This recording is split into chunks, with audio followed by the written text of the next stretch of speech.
Well, hello. Welcome back to Nedia's Kitchen. Dwayne and Nedia's Kitchen, I should say. Dwayne's at work. I have a break right now, so I think I'm going to show you how to make a quick and easy dessert. Those of you who know me know that I much prefer cooking over any baking of any sorts. Baking to me is almost like a science. Everything has to be perfect, and once you overdo it and, on one thing and another, you're kind of stuck. Anyway, figured I'd tackle this one because you've seen me do a lot of those dump cakes and very quick no-bake cheesecakes and things, and those have turned out great. So today we're going to make a peach cobbler using only a handful of ingredients, things I found on my shelves that I just happened to have at home. And yeah, let's see how this works out. I've got my oven preheating to 350 right now. I've got a 9 by 13 casserole dish here, and I have a mixing bowl. And here's the ingredients, not too many of them. I am using peach filling or topping. It's like the peach pie filling. You can buy it canned. If you want to use regular canned peaches in either light or heavy syrup, you can do that as well. If you want to use fresh peaches, you can use that as well. I don't have any fresh peaches. It's not really a seasonal item right now. They're not really sweet. I do like canned peaches and I could be using them, but because I had this peach pie filling, might have bought it for another project or for something else, I'm going to use these.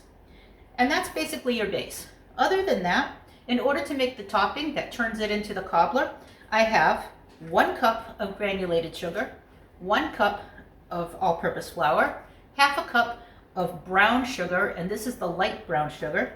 I have 1 stick of butter that I will be softening and melting.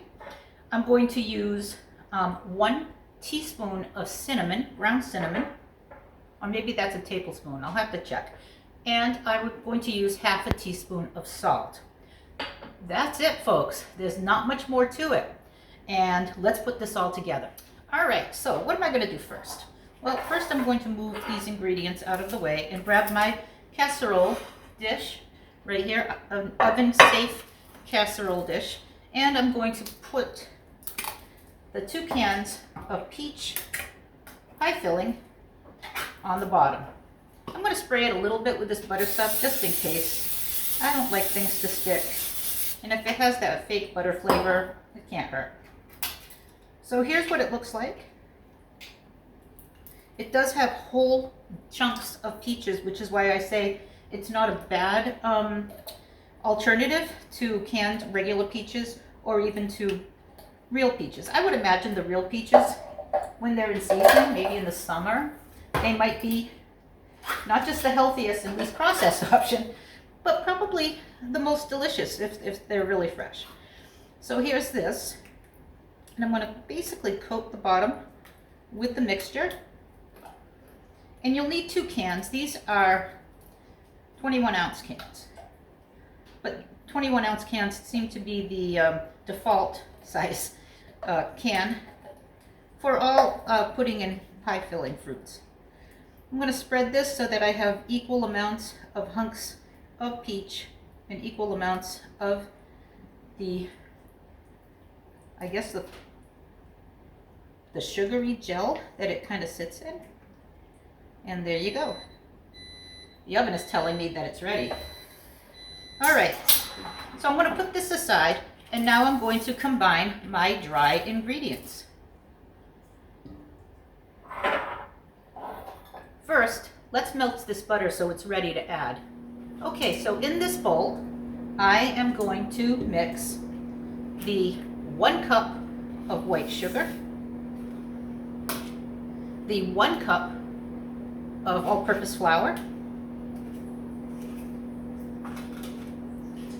the half a cup of brown sugar. Oh, the butter is melting. I hope this was picking me up because otherwise I'm going to have to really work hard to fix this. I just noticed my mic was on the counter behind me. All right, let's see how this works out. I may have to start with a voiceover, but if you're hearing this live now, that's future Nedia editing version.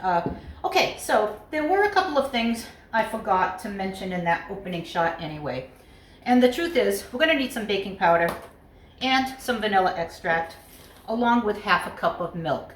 Reason being is I started off thinking I was going to make more of a streusel topping for this. But then the minute I said, no, I'm melting the butter, that's not streusel topping anymore. That's a much more of a cakey baked topping for this, and that's what I'm going to do. To make a streusel topping, you actually want to use very, very cold butter cut into little pieces, and you want it to be all granular and kind of like hunky, and you kind of put it on top. Now I want more of the baked version. So I showed you what I added here. To that, I'm going to add half a cup of milk, the teaspoon of ground cinnamon, a teaspoon of vanilla extract, a teaspoon of baking powder, and my stick of butter, which is now melted. Here's the butter. All right, so let's do this stepwise. Remember, 1 cup flour, 1 cup sugar, half a cup brown sugar, half a cup milk,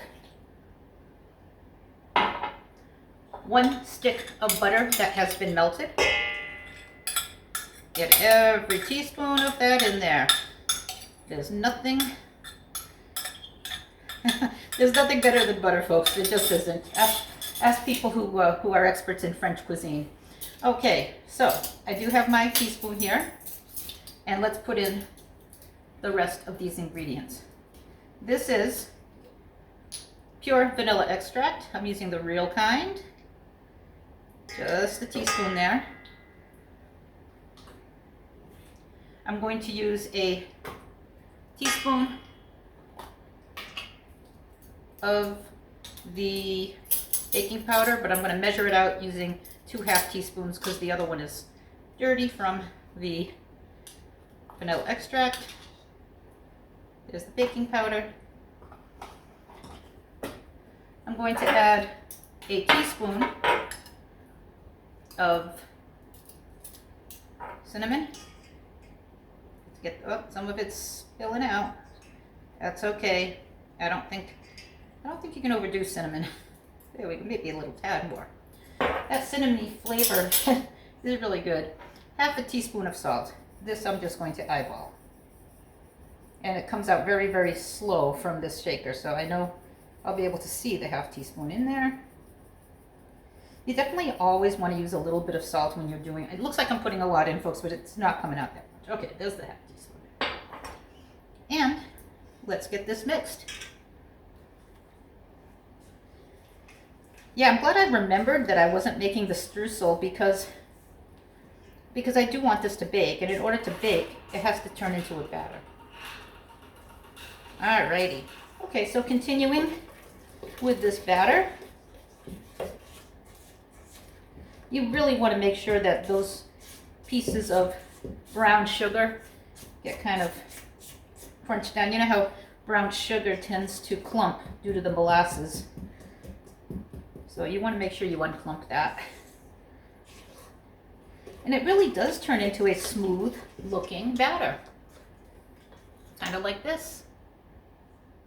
All right, so I have this pretty much incorporated now. And by incorporated, I mean I don't see or feel any more lumps of the brown sugar. Could be wrong, but I think I'm going to fly with it. I'm sure it'll be fine.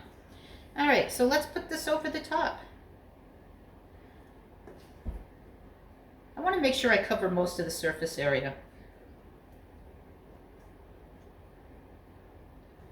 This will, you know, of course, start to bake and become the topping, the cake-like topping for the cobbler. Still quite a bit more in here for me to use. Still quite a bit that I can put here on the edges toward the center before I smooth it out a little bit. Yeah, it's looking good. Some more there, some more here. Let's see, where else am I missing a couple spots? There, here, here,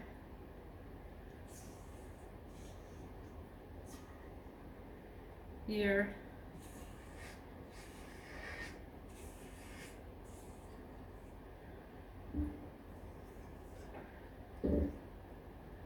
and now I will spread just to make sure it's not thicker in some areas than some of the others.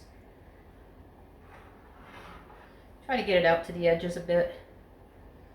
Doesn't have to be perfect, folks. When you're cooking and you're doing it from your heart and it's for home, you know, it's not going to be in a baker's rack anywhere where people are going to have to buy it and admire it or anything. It just needs to taste good, and it needs to be somewhat appetizing, but trust me, this will taste fantastic. All right, that's it. It's topped, and it's time to put it in the oven. So I have the oven preheated to 350 degrees. I'm going to put this in there for about 40 to 45 minutes and then check it. You want the top to be golden brown. 40 minutes is up, and you know what? I think it needs another 5 to 7, so let's do that. We split it, put it at 6. All right, we'll be back in 6. Let's see. That looks ready. Beauty. Much too hot. You can see the steam coming out of it. So we'll let that cool off, and then I'll show you what it looks like, and I'll let you know what it tastes like. All right, folks, so it's cooled off, and this is what it looks like. So let's get some in a bowl and give it a try. Now you'll note it does have a crunchy top. I'm just going to taste a little of it. You do want to get the crunchiness. You can see the peaches nice and hot. This is meant to be served warm. Sometimes with a dollop of ice cream. Oh, okay. So this is the that cobbler with that nice toasted looking top made of, brown sugar, cinnamon, vanilla. And now I've scooped up a little bit. Let's get a piece of the peach. Ooh, it's still hot. This is what it looks like. Oh, wow. Let's get a piece of that topping.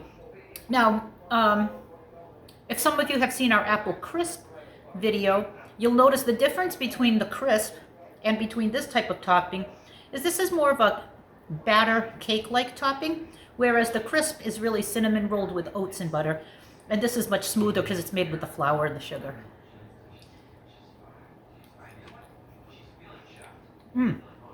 This is fantastic. Oh, you gotta try it. So, thank you, and make some peach cobbler. I don't think you'll be sorry. See you soon, either back here in the kitchen, out at a restaurant, or somewhere in the world. Thank you. And if you haven't subscribed already, please do. And you know, folks, it doesn't take any time, energy, or money, right? Hit that like button for us. It really helps out the channel. Bye.